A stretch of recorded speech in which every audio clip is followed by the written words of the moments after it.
Bir boy iki eşekka yük atıp yo'lga chiqibdi.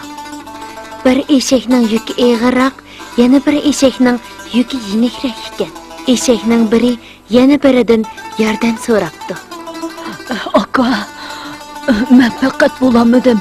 Menga bir oz yordam qilib, u yuklardan biror tog'ani bo'lsin ko'tirish bersang bo'pti ekan. Shundoq qila aka.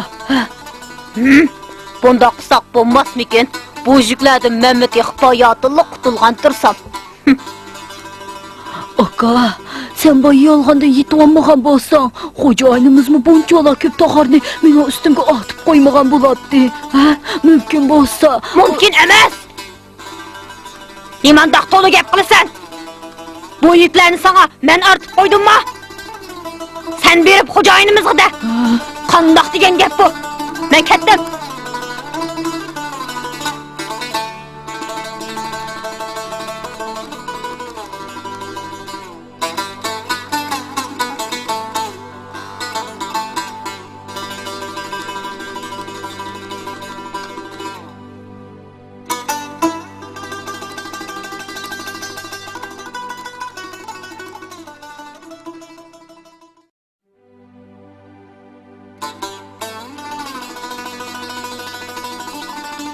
Shunday qilib yuki og'ir eshak herib holi qolmay oxiri o'lib qoldi.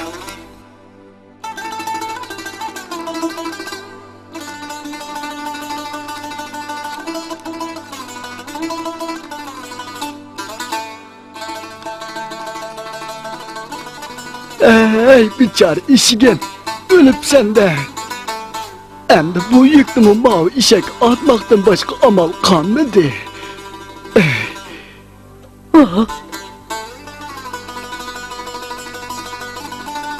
Voy voy voy voy.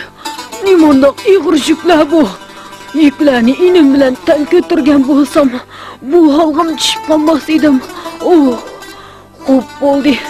Kim meni hurlik qilsin debgan. Hurun eshakning yuki ig'ir degan shu kanda. Oy jon.